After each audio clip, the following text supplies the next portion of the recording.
Okay, good. It sounds like you can hear us, which is a good start.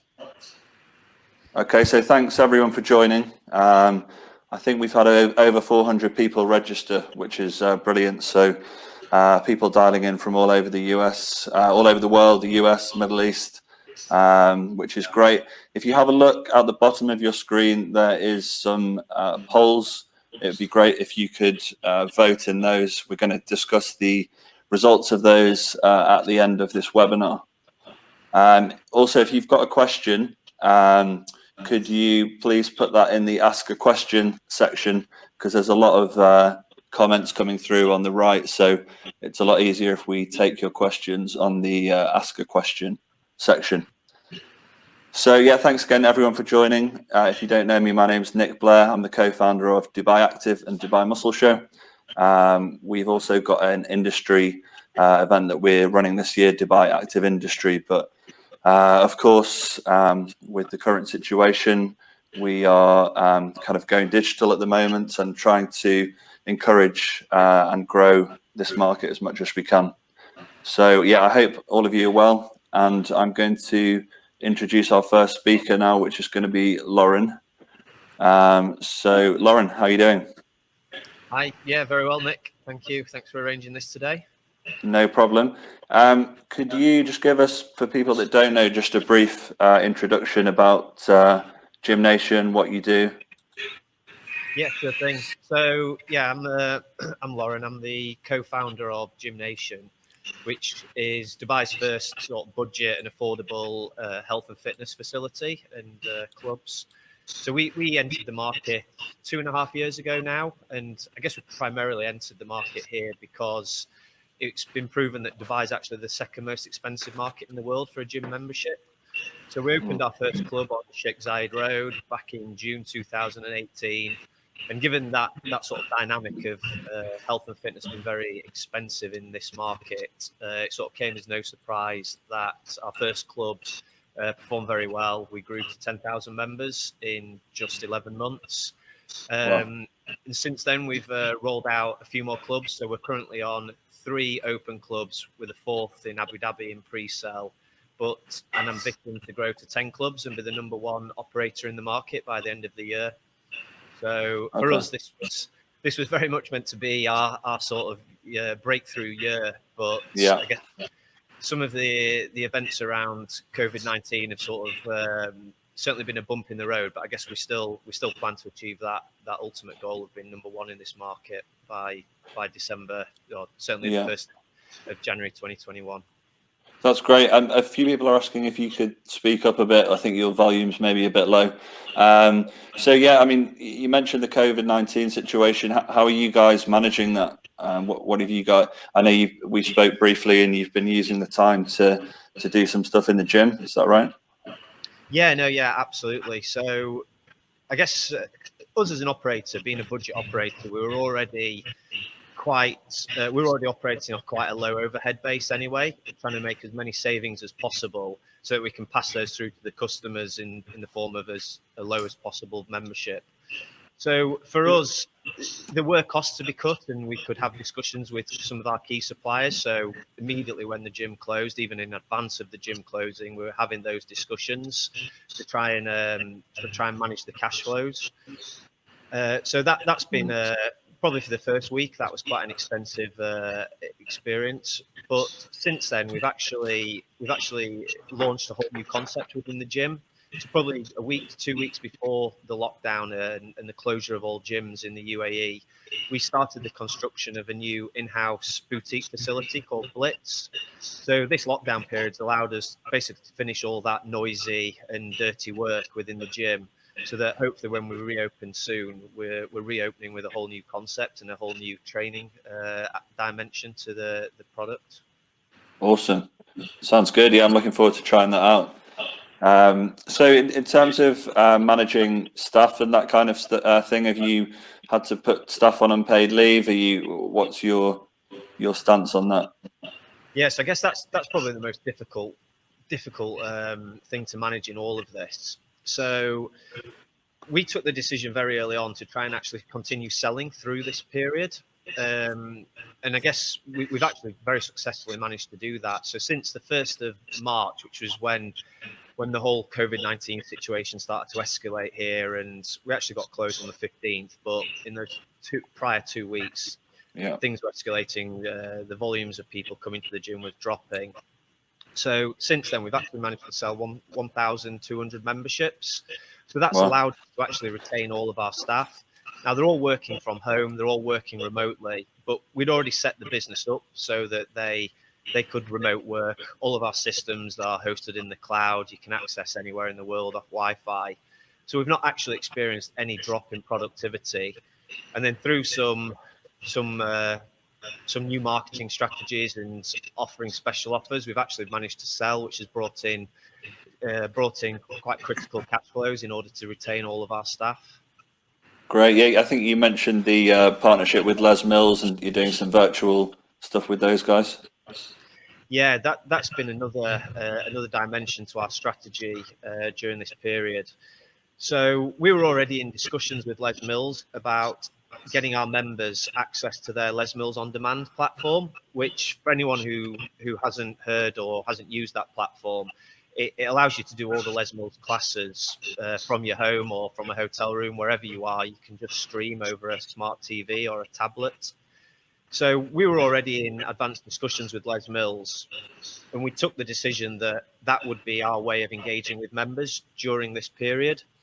So we very quickly finalized our agreement with Les Mills and have opened up to all members the full Les Mills On Demand subscription, which is, I think it's pretty much 800 classes, which they're all filmed in like the mountains of New Zealand or nightclubs with live settings. So absolute market leading product. Okay, awesome.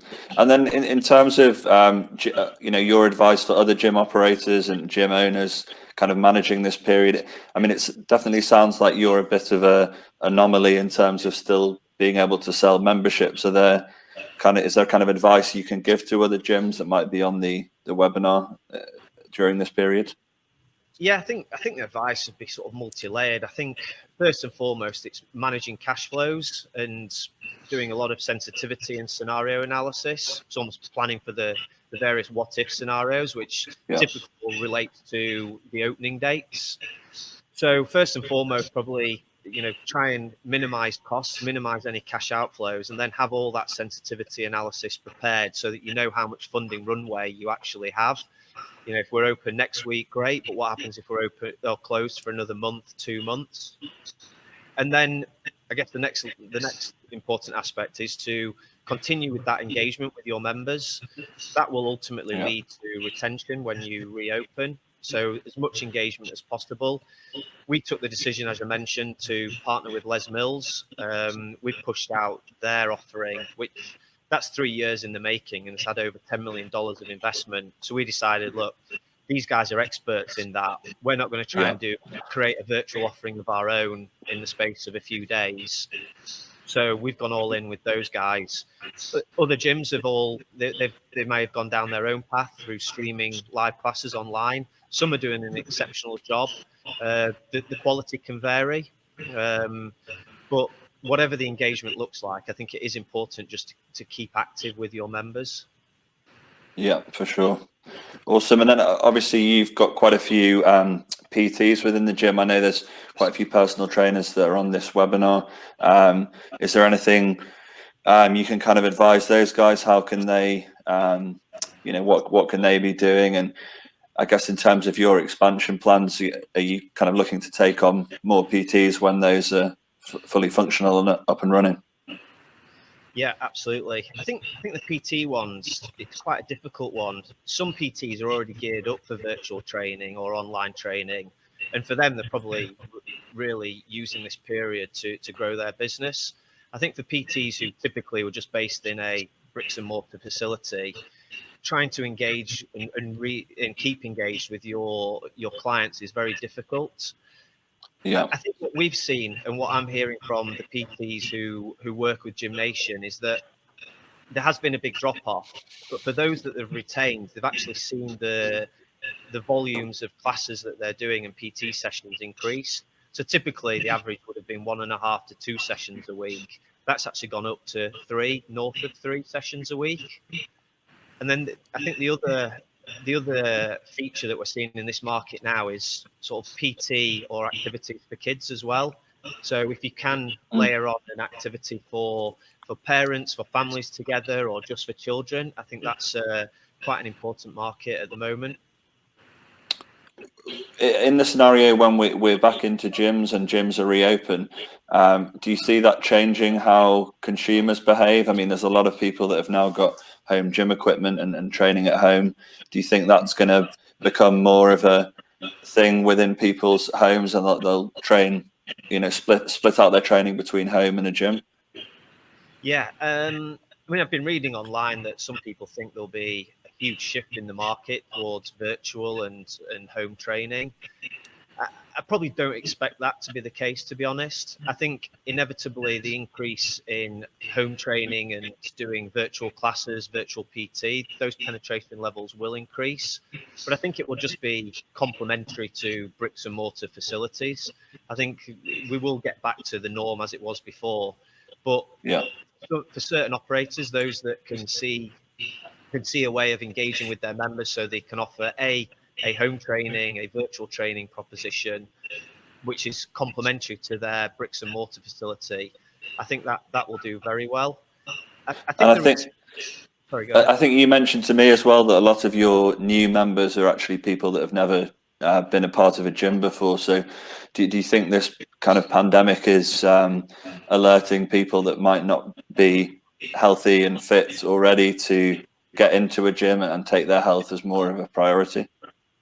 Yeah, absolutely. So of the 1,200 memberships that we've sold during this period, around a half are actually from people who are first-time gym members.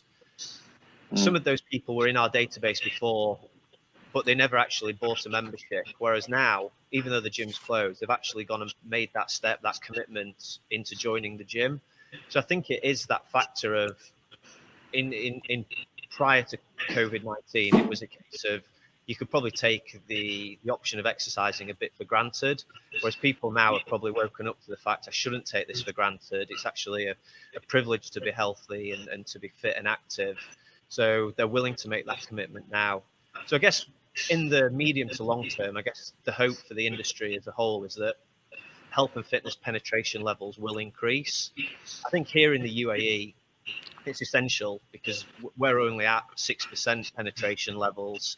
You look to some of the Scandinavian countries, they're north of 20%.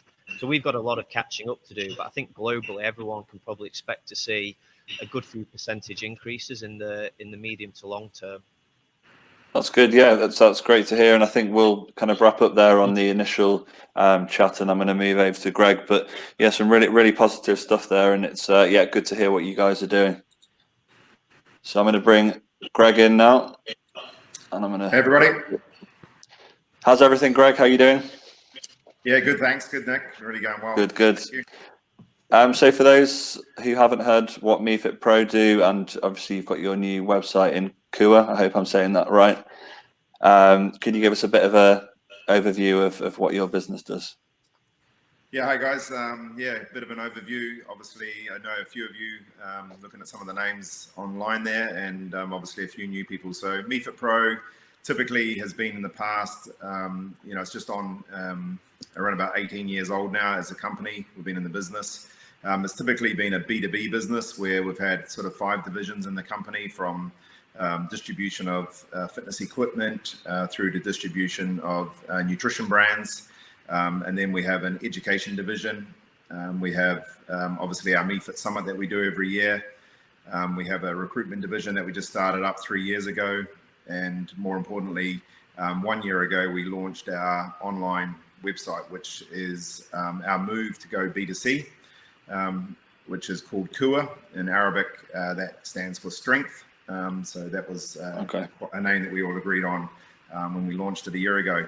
That was basically our launch to go to the B2C. We felt that the market was adapting quite a lot, where it's not to drive people out of fitness clubs, but it was more for people that we could connect with the consumers that were exercising and wanting to make more of an attempt to do exercise either in the weekends or before work or after work, or when they couldn't get to the gym, that they're doing something at home. But more importantly, an easy access where they can get world-class brands that they use inside clubs online and delivered to their house the next day. So that's probably been the success of the business probably since COVID started. The rest of it has taken a bit of a dive. Okay, yeah, I've got one person saying they can't hear you. I can hear you okay. Can everyone else hear Greg? If you could just give us a thumbs up or a yes, we can hear Greg. That'll be good. Yep. Yes, can hear fine. We'll push on anyway. So Greg, yeah, it seems like you've been pretty well set up for dealing with this in terms of the e-commerce side, which is good. I mean, we spoke to Loren, who owns a gym. You obviously sell equipment to gyms. Are you seeing that's completely stopped? Are there still kind of some orders coming in for the commercial gyms? Yeah, so the commercial gyms, like Loren said, we had around about, I think it was 28 clubs that we were equipping or working with to open during this period. And obviously they've either been put on hold right now or extended their opening dates. But probably about half of them are actually still receiving equipment right now to basically set themselves and be ready. So when they do open again, they've got a new look and feel. Like Loren mentioned, they've got equipment going in there, so they've maybe changed an aspect of their club. One of the big things we're noticing now is a lot of the clubs are looking at doing gyms within a gym, where they actually bring in a new concept to put in the gym, and they've used this time to redesign those functional training spaces, which is what we do a lot of. You know, they're putting in running programs in their clubs. Some of them are putting boxing programs into their clubs. So they've used this time to basically redesign their studios or redesign their clubs to upkeep it. So we've been quite lucky that they have been still receiving equipment. The other half that haven't pushed forward have extended dates. So instead of opening during this period, they've pushed dates to 2 or 3 months later. And they're typically the new clubs, not the ones that are existing by adding. They're more the new clubs that are ready to open. So that's what we've noticed a bit. Interesting. And then you mentioned you also sold sports nutrition. I'm interested to know, is that something that's kind of slowing down at the moment? Are people buying more of kind of immunity products? I know you've got some vegan type stuff there as well. Yeah, you know, it's obviously the nutrition side of the business is still flourishing. Unfortunately, some of the sports nutrition stores are closed down and the sporting goods stores are not open right now. So people are buying online. So all our online resellers are doing very, very well with their sports nutrition. Pharmacies are also still open. So we're selling a lot through the pharmacies still. The supermarkets, where a lot of our food products are being sold, our immune products, our bars and shakes and that sort of thing, they've been doing record sales. So we're actually doing very, very well on the nutrition side of the business. That hasn't seen a drop off at all. Good to hear. And then in terms of your staffing, I mean, we're obviously here in Dubai in pretty much complete lockdown. How are you managing stuff like deliveries and your staff? I assume your office is closed and people are working from home, are they? Yeah, everyone's working remotely. We've managed to shift the team around a little bit. We've got a team of just over 40 people, and those people have been sort of shifted around with a lot of our education guys and our education team. Even though we're not doing the live education and training right now, we've moved a lot of that to online. We've been doing online for about 8 years now, so that just means the online business ramped up. So those guys are full steam ahead right now. We hosted a webinar the other day that had 1,000 people on it, just over 1,000 people. So that was really, really good. So we're using that time to give back to the industry from the education side. So those guys are really busy. So that's the personal trainers. So obviously there's a few trainers on here. So where can they find that kind of stuff? Yeah, if you go to the MEFIT Instagram or Facebook page, you can see all the links there. We're offering free Viper certification. We've just run a course where PTA Global offered a exercise and stress management, where we did a webinar with those guys. They're doing a free certification right now, where we're really trying to give back to those personal trainers in a need when they're not making their commissions and making their money. We're sort of trying to give them something back that can keep them educated while they're at home. Awesome. Yeah. Good stuff. So I think I'm going to try and bring Stewart on. I think he dropped off briefly, but let me just try and get him on. There is. I can't hear you.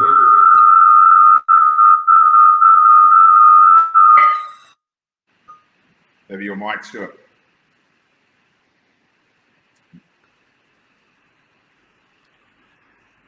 Stewart, are you there? Yeah, I got you. Can you hear me? Yeah, there's a bit of an echo. Turn this down. How's that? Can you hear me okay? Yeah, that's much better, yeah. Okay, good. Sorry. Perfect. Yeah, no worries. So how's everything? Can you give everyone a bit of an introduction about the platform, what you do? Sure. We opened. I think there's a little bit of an echo, Stuart. Yeah. If you could maybe turn your sound down a little bit. There's a bit of an echo. How's that? Yeah, that's a bit better. Yeah. Yeah. Yeah. So I'm one of the co-founders of the Platform Studios. We opened it in 2017 in September. It's a high-end boutique. We've won the best boutique in Dubai for the last 2 years in a row.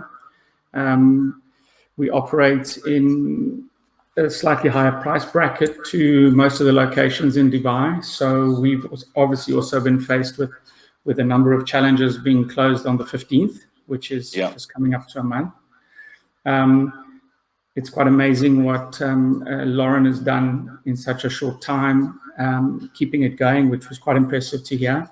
Unfortunately, I didn't get to hear, I couldn't hear the sound from Greg, but we've been working with them on a number of initiatives, which has been great. And our focus of our business is mainly group classes. So we have quite a lot of staff. Yeah, and I noticed you were one of the first kind of UAE providers to put your classes online. So you've initially done that for free, and then you've kind of moved that behind the paywall. How's that kind of jump gone, and have people been okay, your members been okay with paying, and how does that all work out with the existing memberships? Yeah, initially, obviously, the market went to free, which is quite easy to do because you use Instagram. But we planned for the worst, thinking that it might go on for a little bit longer than the initial 15 days. So we went straight into a virtual model, and within 48 hours, we launched a PT program online through virtual paid, and we started to shift some of our classes into paid. We did a little bit of pushback from some of the community, but we were still running free classes every day on Instagram for the first couple of weeks. And we've done a couple of really good collaborations with some other studios, one out of New York, which we did a paid, which is what we launched with.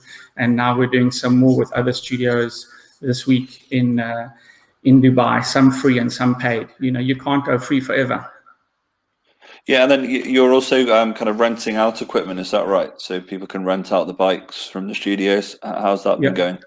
Yeah, we were fortunate that we turned that on quite quickly. Within the first few days, we were delivering bikes to people's homes, and then they went out very quickly, mainly to our members.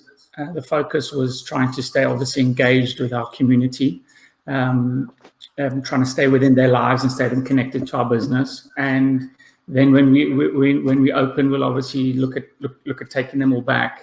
And we'll obviously still have the relationships with our members, which was quite key for our team to stay connected to their community and as a business. Yeah, I think what came across in our previous conversations was how you've been managing your team internally. I mean, you mentioned there's quite a few things that you've been doing to motivate your staff and stay connected with them. It'd be good to hear a bit about that. Yeah, so we were fortunate that right at the very beginning, we got together as a team and we all decided how we wanted to proceed. And everybody decided that they would rather take a compromise in salaries in March and April to try and keep everybody together than to let some of the team go and move forward with a smaller team. We're coming, what it's done is it's helped us bring together to get us to this point. And we've managed to shift obviously some of our reception into a more of a sales function role, which is what they're not used to, and some of our service team into a delivery role and into a maintenance role around the bicycles. So yeah, everybody's pulled weight, and the trainers have shifted from an analog world into a digital virtual world, which is quite amazing to see how they've all pivoted into that space and are starting to gain some traction there. Okay, that's interesting. So, I mean, it's something I asked both Greg and Loren. I mean, how do you see this situation that we're in with COVID-19? How do you see it affecting the fitness market? Do you see it changing how we work out and how your business is going to be modeled in future? I think that the market's going to boom. I think that the industry and the community and non-gym users are now going to thrive for connection and community. I think they're going to lean in, and more people are going to work out. It's exciting to hear what Loren was saying as well, because that means that people are excited about getting back into the space. Initially, there'll be some concerns, but the gyms will take, incredible precautions around hygiene, and they'll go to all levels to make sure that they meet all the safety and all the levels. But the reality of it is that I think people are going to want to be connected more than ever. And the separation has made us all realize how much we take for granted and how fortunate we are to go to these fabulous facilities. I mean, I've been to GymNation, I've been to some incredible locations in Dubai that we don't get to use enough. Yeah, true. Yeah, it's going to be interesting how it all plays out. Yeah. So yeah, I think that's most things covered. Was there anything else that you wanted to run through before we go to take some questions? No, I'm open to take questions, no problem. Okay. I think one thing I was going to touch on actually quickly was you mentioned to me that you were kind of happy to help other facilities out in terms of going digital and going online, which I thought was great. I think at this time, any kind of competitions going out the window, and we're kind of trying to work together and do the best we can to all help each other. So that's very kind of you. Yeah, and we're open to it. I mean, we besides doing collaborations, we're open to work with trainers and with other gym owners around Dubai to try and do more classes together or collaborations. But even from the setup point of view, we've spent a lot of energy on making sure that the sound is right in our studios at home, that the lighting is right, and we're happy to assist with that because it's not that easy at the beginning. We took us a week to get right. True, and then you've got some kind of plans for the future in terms of an app and that kind of thing, or is that all top secret? No, it's not top secret now. As I've told a few hundred people, yeah. Yeah, so we'll be launching something before the end of the month, which is we're launching a new cycling app next week, which will obviously connect to our bikes and then connect to home. And it'll be an amazing experience. And then before the end of the month, we're launching an app which is focused at the coaches and personal trainers. So it's more focused to serve that market. And then they will be able to use this tool to connect to their customers at home, and it manages the payment and manages the whole process. Okay, so this is something that trainers can use to monetize their personal training services, the app. Sure, it'll be a business. Their business will be here, and it'll manage all their payments, and it'll manage the connection to their customers and their subscriptions and their live calls and so on. Yeah, it'll do the whole lot. We'll launch that to the market probably in the next 10 days. Amazing. We're looking forward to seeing that. I'm going to get the other guys back on, if you bear with me. So we've got Greg there, and we're going to take some questions now. I can see Greg, I just can't hear him. Okay, yeah, you should be able to hear everyone now. Okay. Loren, are you there? Yep, hi there. Okay, so we're going to have a look at some of the questions. So we've got the first question here from El Marie, who has asked, with the spike in new home gyms, how do we see this influencing the fitness industry post-COVID-19? Do you expect a decline in gym memberships as a result, or do you expect an increase as a result of people now seeming to be more inclined to improve their health? So I guess we've covered that to some extent, but have you guys got any comments on that? Yeah, I would just like to add that the research has come out that 80% of gym goers today are doing 2 or 3 workouts at home over and above the 2 or 3 workouts that they're doing in their gym. So I certainly don't think that the connection to the gym is going to be lost. And I don't think the connection to the home app or workout is going to be lost either. I think having the flexibility to do both in these busy times gives us access to work out whenever we want. Okay, great. Yeah, I We, totally agree with what Stewart just said, to be honest. We quite often get asked who our biggest competitor is in this market.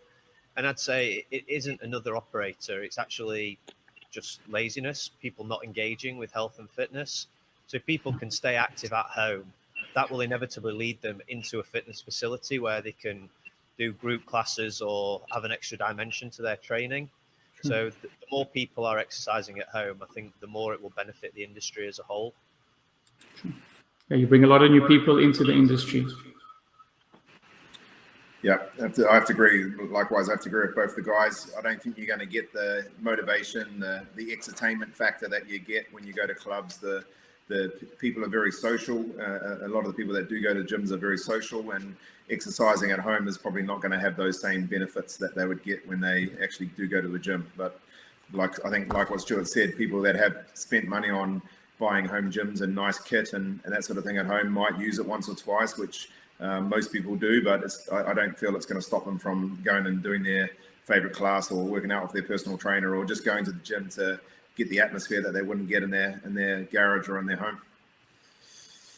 Yeah, good stuff. And I think from our perspective as an event organizer, we're expecting, once people are back to some kind of normality, that people will be really buzzing to go and network and do business together. So, yeah, we're expecting a bit of a bounce back in the events industry as well. Okay, so on to the next question from Calista. I guess this is more of a kind of marketing question. My partner and I just started freelancing before this happened.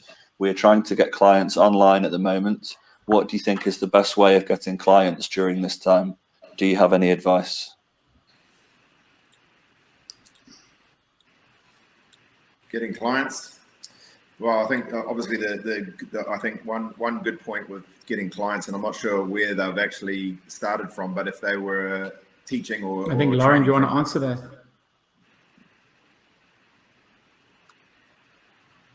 Sorry, I'll let Greg finish and then I'll jump in. Yeah, I was just saying, that depending on where they actually started from, whether they were actually working from a club before or whether they would want to actually spend some money on some paid advertising to actually put their model out there. There's definitely a lot of work that people can find from Instagram or Facebook marketing where they could actually find some client base. I know a lot of trainers that have been very successful over this period where they've actually started their online business, where they've got their own coaching going online. And that's probably the best start, I would say, is actually spend a little bit of money on your business and put your brand out there, get it out into the paid spaces. Yep, I'd agree with all that. Sorry, 1 second. My headphones have just gone off. Give me 1 sec. I can hear you, Loren. So I think we can still hear you. Yep. I agree with all that. I think it all comes down to committing to some ad spend in order to generate the leads. And then it comes down to you as an individual and your actual product to convert those leads into paid customers and then retain those customers.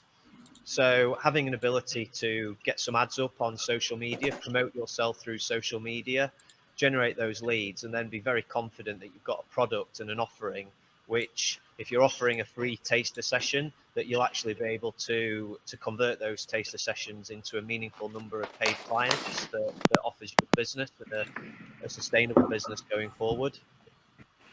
The next question is, what do you think the affluence to fitness facilities will be after a new normal comes back? Number 2 is, what do you think the new normal will be? And number 3, which adjustments do you think fitness facilities will have to do to keep up with those same changes? Number 4, could this be the end of the maximization of square meters per member business model and shift to a focus on fitness social distancing type? A lot of questions there, Mr. Andre. Yeah, shall I pick some of those up? I'll tackle them quickly in reverse order. I think social distancing, I think what we've seen in some international markets, particularly China, on their way out of the lockdown and allowed to reopen, is that they're opening up at 50% capacity. So half of their equipment is effectively out of service, and classes are being capped at 50% of utilization. It was the same in the UK going into the lockdown. So that could be a feature across the world as gyms start to reopen. I don't think it will be a permanent feature. It may just be imposed for a matter of months. I guess that probably links to the prior question around what do we think the new norm will be. I don't think there's going to be any drastic change to the industry. I think things over time will settle down and get back to where they were before. Yeah, Loren, again, it's all back on you, mate. Do you have anything on that one? Yeah, I think it's difficult. I think what a lot of clubs and bricks and mortar fitness facilities, they probably just weren't geared up at all for virtual. I mean, we ourselves, GymNation, we haven't invested at all in any virtual offering or product. What we did do was the partnership with Les Mills. So almost by chance going into this, we were within a matter of days of being able to offer Les Mills on demand to all of our members, which was fantastic. I guess other fitness facilities, and it sounds like Stewart's probably an example where he had already started to get a bit down the path of offering virtual classes and an at-home service. So depending on where you were in your focus on that, you've probably been either caught out and you're just having to stream over social media, or you've actually got a well-developed online virtual offering. I mean, we've seen different facilities offer differing online products. Some are trying very hard and absolutely commendable for that, but the actual product, it's just kind of a GX instructor or a PT in their bedroom with quite an uninspiring backdrop. That may work for a couple of days, a week. Will it work as we progress and we remain closed we're coming up to a month now? I suspect not.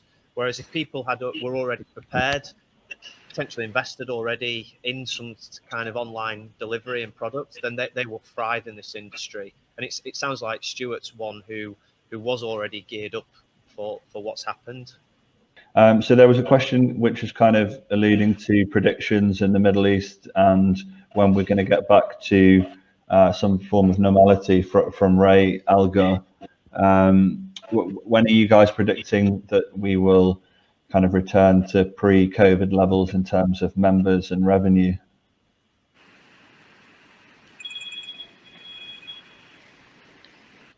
I mean, I think the latest we heard was that it was going to be the 18th, but that date's all subject to revision. I actually wouldn't want to guess. I think the actual answer to that question is data driven. It's data driven around the number of new cases and whether or not that's increasing, decreasing, the actual areas where those new cases are occurring as well. Without access to that data, I think it's almost impossible. It's people are just plucking a date out of thin air. Yeah, I think it's the other points is definitely like Loren said is if there's continuing to be, and this is in the UAE alone, if there's continuing to be 350 cases a day of people with with the virus appearing each time, I don't think it's going to come back anytime soon. They'd wait for the levels to be dropping off a little bit before that starts happening.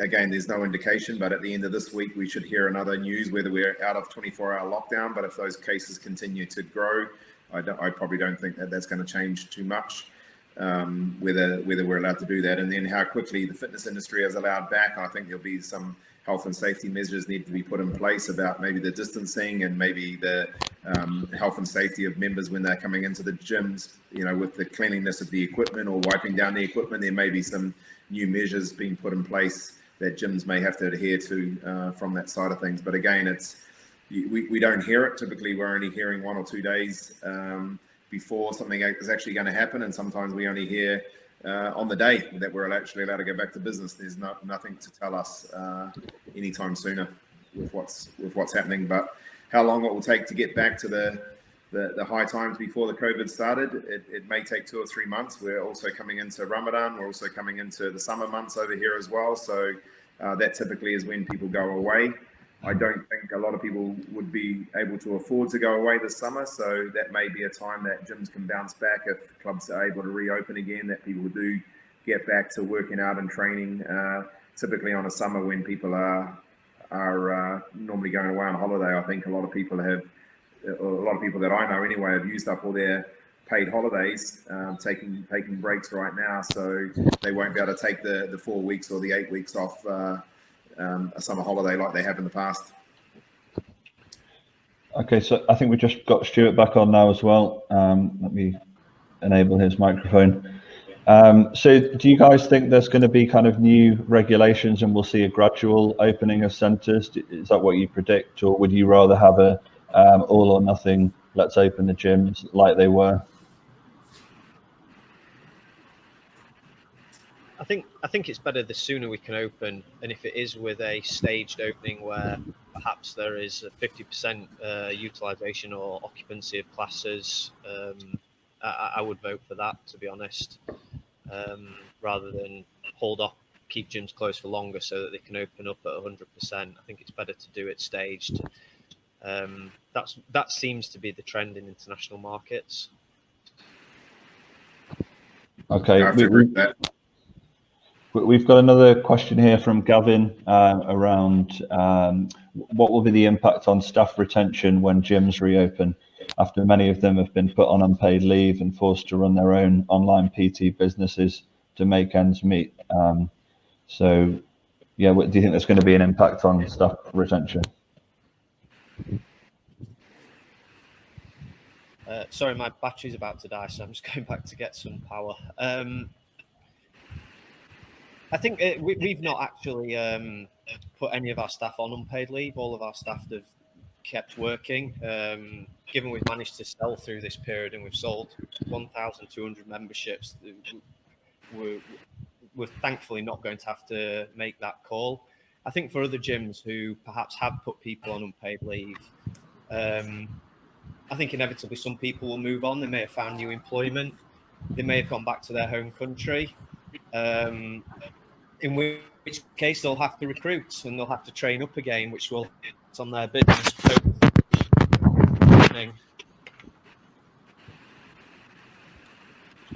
Okay, Stewart, are you with us now? Can you hear us?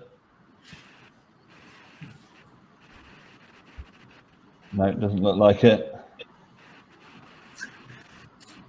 No problem. Greg, did you have anything on staff or what business owners can do for staff at this time, and when we return? Yeah, like Loren said, some of the clubs that we've been talking to, most of them have been trying to get through this without having to put staff on unpaid leave. So they're gonna keep trying powering ahead, and hopefully it doesn't continue for too much longer. That they are having to let staff go. So there may be some extraordinary cases out there.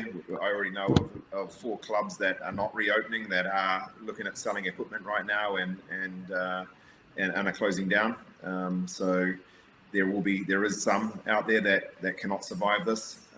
That will be, obviously having to take the hard measures. But there's definitely, on the recruitment market, there's a lot of trainers out there that are looking for jobs, and there's a lot of gyms recruiting. So I'm sure they're going to be able to find jobs again very quickly. That's good. Loren, we actually had a question in the chat. Someone was interested to know what type of memberships you've been selling during this time. Is it free trial periods or fully paid, or what type? No, they are fully paid memberships and 12-month commitments, but they were obviously discounted to reflect the fact that somebody was making that commitment during the period when gyms are actually closed. We sort of touched on it earlier. What we found, and some of those sales were actually people, they were missed sales previously. Somebody who may have registered their interest in joining the gym, but for whatever reason didn't make that commitment at the time. They're actually willing to make that commitment now. I think that goes to the fact that, as we touched on before, that maybe they were taking the opportunity to be fit and healthy a bit for granted. I think a lot of people, I know some mates who've put on 3 to 5 kilograms during this period. So I think we'll see a bit of a New Year effect when gyms get going again. I think a lot of people are going to be desperate to get back to the gym, to to get fit and healthy again. So there should be that sort of initial spike, and then I think after the initial first month, second month spike, it'll be very interesting to see what the long-term impact is going to look like as we trade out of this period. Okay, great. Stewart, are you with us, or is there still a bit of a delay? I can hear you now. Oh, perfect. Hey, What A hey. bit of a delay. I was either in the future or I was in the past. I wasn't sure. I think Greg's been the winner in the technology so far. So well done, Greg. It looks like it. It looks like. So Stewart, just going on to what we were discussing then about memberships and pricing, do you kind of see your old pricing model changing? Are you going to adapt kind of a hybrid with home training and in-club training? Well, we're in unprecedented times, so a lot of the community are very happy to work out at home, probably more than normal. So they might train 6 or 7 times at home, so they're happy to pay a little bit extra. But when the gyms reopen, they might want to try and get the at-home workouts for less. And if you don't have volume, we can't afford to obviously deliver the at-home service because the costs around it. So, I mean, we'd like to be in a position where we could offer both. Definitely at the beginning we will, and then we'll just see what happens to the market. If they demand still product at home, we'll give it. We'll offer it. With regards to coming back to the studio, we don't see why there should be major changes around that. And yeah, I mean, we're going into summer anyway. We do quite well in summer because it's very hot outside. So I think we'll be okay for the first 3 months, and we'll see what happens towards the back end of the year. I heard you guys talking. Obviously, I couldn't comment, but you were talking about when you thought we might be going back. I mean, the challenge is, like you were saying, we could be told, and then we've got to open in a few days. What does it look like? But you've got to be ready to open in a few days, haven't you? I mean, it's like any business.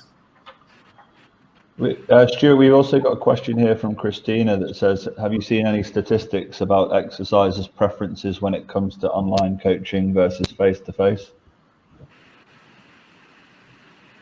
Well, it's obviously equipment-based is a big part of it. I mean, you've got the big brands that are focused on delivering equipment at home, and they make their money delivering the equipment. So the drive has always been around equipment delivery, because that margin that they make in the equipment delivery is their customer acquisition cost. So their CAC, they can afford to market their product, and they can afford to pay, for fantastic technology.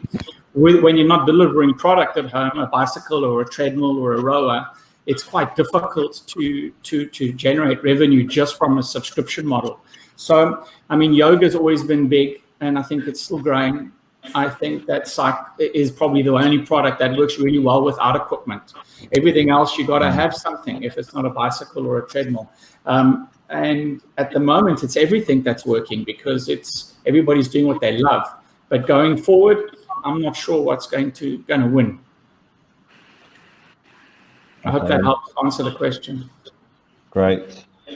Yeah, one of the things we've done there on that space as well is obviously one of our brands, TRX, has been very great during this period, and they're giving back to the people as well. And like Stewart said, we're obviously selling straps to people's houses and attachments to people's houses with TRX straps. But what we've been doing is offering that to clubs, where we've actually opened up the app, which is a free app to members, where they can actually do TRX workouts at home for free on the app. But obviously, in return for that, TRX are making their money on selling more straps, which is obviously a trade-off, like Stewart was saying, on that part of it.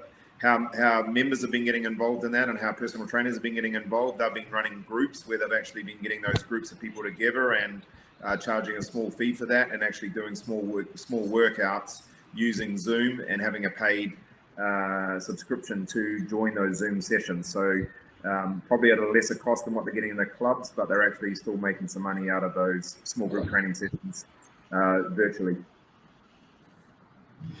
Yeah, and I think to add on to that same discussion, it's if you're particularly have a specific a product that you deliver, if it's a HIIT or yoga or cycle, try and find a way to deliver that. Don't try and jump into something that you're new at and that you don't have a following in. We worked out some numbers the other day that starting on $30 a day, how quickly you can ramp up to $500 a day within the first 30 days with a very small increase of 10%. So, you know, I think that that's quite important, is to not worry about starting. And if it's yoga, start. If you can earn $30 a day, start with the $30. It won't be long before it's built up. 60 days at 10% increase, you get to $2,000 a day. Yeah, it's interesting, Stuart, because just looking at these poll results, one of them is, what are you most worried about at this time? And by far and away, the biggest vote is for cash flow at almost 70%. We spoke a lot about digital and you know, businesses being able to move online. I mean, are there other things that you guys can think of to help people with cash flow? Loren, you've mentioned that you run quite a lean business at the moment. Obviously, cost cutting where possible. What else can people do in terms of cash flow? To what extent you can generate revenue, that's great. Sounds like Stuart's gone down that path. I think for a lot of operators, if they're not offering a really exceptional online and virtual experience, the opportunities to monetize that are almost non-existent. But if you are leading the way, and if you had invested and were almost up the curve prior to the whole coronavirus experience, then yeah, potentially you can bring some revenues in the door. We've managed to keep selling. So given we've had those sales, that's obviously brought very valuable cash flows in. And then it just comes down to the cost cutting, making sure that you keep your business lean. And I just couldn't stress enough the planning and running sensitivities and scenarios to make sure that you've got the funding runway in place, so that if we're open next week, a month after, or 2 months' time, you've got to be prepared for that.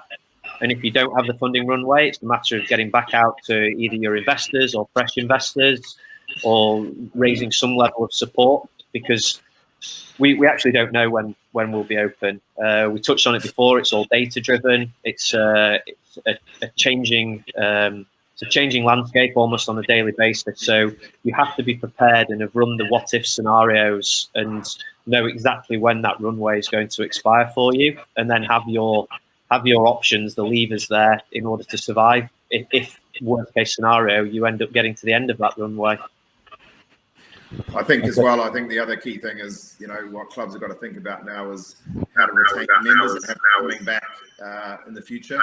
And some clubs I've seen it done very, very well is where they've had some of the staff and some of the PTs reach out to their members, picking up the phone, sending them a WhatsApp message, getting in contact with them on Instagram, and actually engaging with the members as much as they can while they're at home, and just giving them that extra line of service that they can look after them while they're at home, giving them access to education so they can continue to train and upskill themselves while they're at home. And that will allow the members to really feel connected to that club and always want to come back, so they can actually see those people in the flesh again and create that social atmosphere again. So that's another way that you could actually be reaching out to your members now, to mainly retain them and keep them thinking of your club name on the tip of their tongues. Okay, guys, I think we're coming to the end of the hour here. So yeah, just wanted to say thanks to Greg, Loren and Stuart for joining us today. We've had a few questions. If this is going to be available to watch again, it will be, and you'll be all getting an email about that. We'd like to do a lot more of these seminars and get the industry together and help out the industry as much as possible. So if there are other people that think they could add some value to these seminars, please drop us an email. I'll put my email in the comments box. As I said, we're kind of still going ahead with our event in November. So hopefully we'll see you all there and see the industry there. Thanks a lot for joining, everybody, and stay safe. Thank you. Thanks, guys. Thank you.